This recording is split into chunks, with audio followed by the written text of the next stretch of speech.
think that's helpful for people to helpful for people to hear. I definitely agree with you there. I think you accurately summarized like Mine Legendary's slightly different style. But what I definitely agree with you is the idea that like, okay, fine. Maybe if you listen to the show, we were saying that this was a cast iron thing. We had quite a lot of conviction in this one. But the idea that if you miss this, then therefore something, like the thing was open for like 30 seconds. the pre-sale window was open for 30 seconds.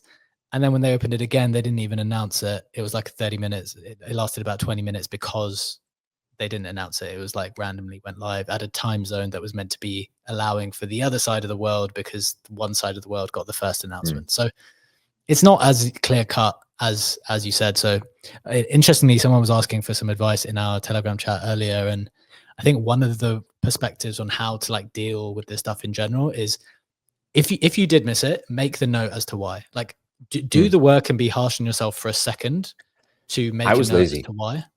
However, then forgive yourself immediately and move on. Like don't dwell on it. So it's that combination of be harsh on yourself, do know why you missed it, but then simultaneously, like forgive yourself, on to the next one. There's more. We got a business to run here. Like let's keep the show on the road. That's 100% how I think we operate. But Ledge, curious to bring you into the conversation here. Obviously, you are someone who participated with me as well. What were your reflections? You guys both got in, yeah? Correct. Yep. Nice. This is probably one of the biggest things we've done in the space. Did you now? And you guys manage the Modern Market portfolio? Did the Modern Market portfolio get in, or just personal? Just personal. We do some stuff with the Modern Market portfolio, but we didn't do this. I wouldn't necessarily do like investments with the Modern Market portfolio, or we haven't done so far. I think that's like maybe the next stage as part of a direction that we will be going in soon, actually. And there's a couple of things on my radar which I'd love for us to get involved in from a company perspective, but no, not at the moment. But bringing Ledge into the conversation here, how are your reflections on it? How are your kind of key learnings, takeaways, and any advice to people who are kind of considering how to play these type of things moving forward? Yeah, I think the important point to keep in mind is that, as you said, everything is obvious in hindsight, right? And the whole timeline is posting, oh, people who deposited $1, $100, whatever, got the 9K free XPL tokens. People did this, people did that. But in reflection, you had 30 seconds time to get in. And even I, who's been doing like on-chain shit for years and years and years, and has trained in the years of the NFT season, trained in the on-chain dojo, the ways of the deposit, almost messed it up because of my gas settings. Like almost fucked that one up. So, but was it literally a gas war? Just a little note. Yeah, there was a gas war. So we were very much prepared. This is one of the times I was more prepared than Legendary, but like to show the level of detail, and this is maybe sometimes what it takes to get into things that you think are important. So I got in and Ledge missed it, like that first moment, because remember they did a 250 mil cap straight away, and that filled like in a second or 2 seconds or something. I said, wait, like stay alive, wait. I'm in the Discord. Usually when you can feel so much demand, like when teams feel that much demand and it gets filled in like 2 seconds, you don't just want to say like, okay, cool, see you later, see you next week. Like usually teams, in my experience, have said like, okay, guys, like we're gonna. That's what we did. Exactly. Oh yeah, you did the exact same thing, right? I think I might have even referenced it at the time. Like, look, we don't want to see all these dollars disappear and come back another day. Like they're all here, ready to give you the money now. And I said to Ledge, wait. I kept an eye on the Discord. I was like, look, yeah, I think they either said, look, we're going to open it again in a second or something like that. And then they opened it again for another 250 mil. So like there's layers to the preparation as well. When you know that something's going to be super competitive, first you need to identify how competitive something's going to be, which I think is the first thing that we did correctly. And then B, it was like, okay, well, how do we now respond like quite quickly? I always find these things kind of enjoying. I kind of miss the gas war, the traditional. traditional battle. How long was the lockup for? It's like that wasn't, that was what, 2 months ago? In June. That was back in June when we did the pre-sale, and now it's September, so July, August, September, 3 months basically. 3 Not months bad. to double your money essentially. Not bad. Well, so for you guys, I know there's a lot of regulations around, like my government has protected me from wealth on day one. Like I think everyone who is a U.S. citizen has a lockup for a year. That's something that we're also having to deal with.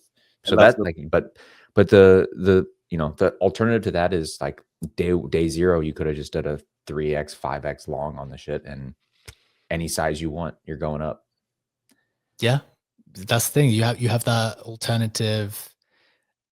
There's just other ways to do things, right? Les, do you want to talk through a little bit of your thinking on the day? We kind of spoke about maybe the psychology at the beginning, but what about on the day, going live yesterday? How did you kind of play? I mean, we were talking about it just on the show beforehand as well, right? Thinking, okay, look, realistically, this is a lot of X's up. You know, you can't. I'm sure some people held all the way through, but it's a hard one to hold through entirely. But just talk through your thinking. Yeah, I'm gonna do that, and then I also want to bring Funk into the conversation, who has his hand up for a while. So what did I do? Immediately, first of all, we were like seeing when we will get the distribution. Team was a bit late, so that's a constant monitoring of what did we monitor? Binance Alpha, Hyperliquid perps, UXPL, so unit Discord, tweet feed if someone found something out and it's not in the Discord, not anywhere else. We were like monitoring all the stuff. Then got our tokens. Because I can use Binance, right? You can't. For me, the quickest way to like decide what I want to do with my tokens is to move them to Binance. I learned from Portal to not send all your tokens to Binance immediately, because sometimes with hype tokens, Binance deposits can get fucked up. So I just sent like 20% of my token allocation, which in hindsight is way too much for a test transaction either way, to Binance. It went through. I sent half of the tokens there, so that I can like decide what I want to do with them, want to keep them, want to sell them. And ultimately, my thing was, it was a massive win. So I did want to realize like half of it pretty quickly, and I got out even sub 80 cents with that, so that I can, you know, take away like the pressure of having a huge amount of tokens and being stressed to think what I want to do with them. So I sold half of that in a couple clips, and then I tried to assess the situation and find out, okay, what's the market doing? How is it moving? How am I feeling about it? And my thing was that I felt bullish about it, so I opened up a 3x long. I felt comfortable with that. After that, I opened up a 10x long on XPL as well, on Hyperliquid, and I had both of them open until like the end of last day when I went to bed. I closed both of them. I just don't like to sleep with with massive leveraged positions open, so I closed both of them, took profits on that, and actually did buy some more spot XPL as well. Did buy that at like 120, not too much. Didn't buy back everything that I sold, and put that into Project X on Hyperliquid to farm yield there. But I think for me, the key helpful thing was you make a ton of money in basically 1 second, right? So that's what happens with a large airdrop. And then you have a lot of pressure, at least I have a lot of pressure to be like, oh, do I want to sell that? Do I want to keep that? What do I want to do with that? And I just find it helpful to get rid of a part that looked like in a significant profit. And then I immediately calm down, and then I can like, you know, think straight, hey, how am I viewing this? And typically with airdrops, you know, the best thing is to like dump them immediately. Exceptions apply, Plasma, Hyperliquid. And this was one of the exceptions. And then I had like the time to be like, okay, how do I want to get exposure back? Typically I would have just bought back with other things. But in this case, now that I'm like starting to get more comfortable with the perp set of things, I was like comfortable enough to open my 2 leveraged longs on that. Like it. Really helpful, I think, to go kind of blow by blow strategy, so people know behind the scenes, like kind of all of the thinking which goes into it. Sometimes it's not as straightforward or as simple as just, you know, get the thing, sell the thing, buy more of the thing. I think we definitely respect the process and respect the gravity of it. Like respect the incoming money, respect the process. There's a lot of I respect none of that. Say again. I respect none of that, because we are now in a world where I don't like, as I hear him talk about all this shit and like even buying, like go to Funky first. I have thoughts. Funky, come into the conversation here, my man. What did you want to contribute? Bread, you are not alone, my friend. I just wanted to commiserate with Bread because I just whiffed on all this stuff in big time. And because I was working yesterday, like I had a lot of meetings, much like Bread, super busy.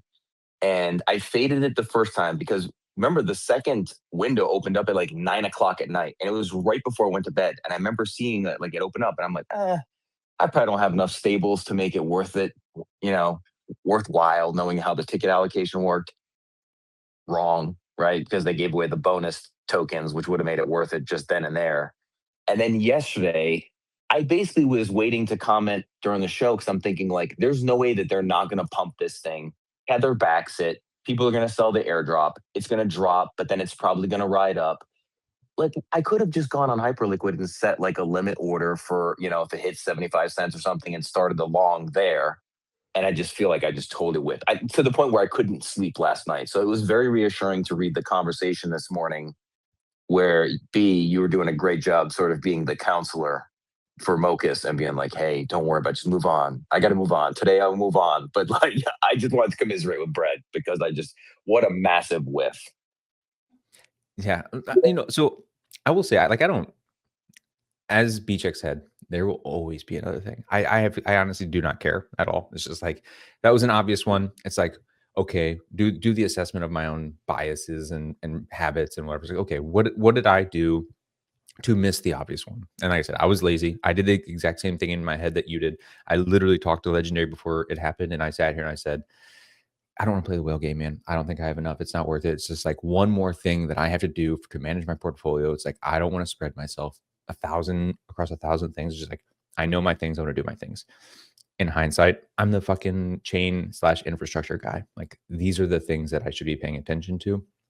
And frankly, like, I didn't do the actual diligence on this thing. Seeing Legendary and Beachek talk about it, be excited about it, think it was interesting, and knowing Stables as a narrative, I should have given it a little more energy. I just didn't. It's like, okay, whatever. But my commentary on after Legendary's thing, obviously I respect everything he does, and I know it's not hard or not easy to do what he did. What I was referring to is just like, or reflecting on, is all of the stuff that he did was with an attempt or with the presence of mind to try to own Plasma. And as I continue to see this stuff happen, and as I continue to believe that trading itself and understanding valuations and trying to understand behaviors and whatever, like, I no longer really give as much of a shit about actually owning the thing. I am being more drawn. Sorry, I had hiccups. Being more drawn towards trading the thing. So like literally just like looking at these the launch, going, okay, I don't care about obtaining the tokens. Do not care. I think the chart is going to do this based on current sentiment, current valuations, the whatever, right? So like, I don't have to get the tokens to send to Binance to do the thing, to like, just give me a platform that lets me say, is this thing properly valued and is the market going to pump it or dump it?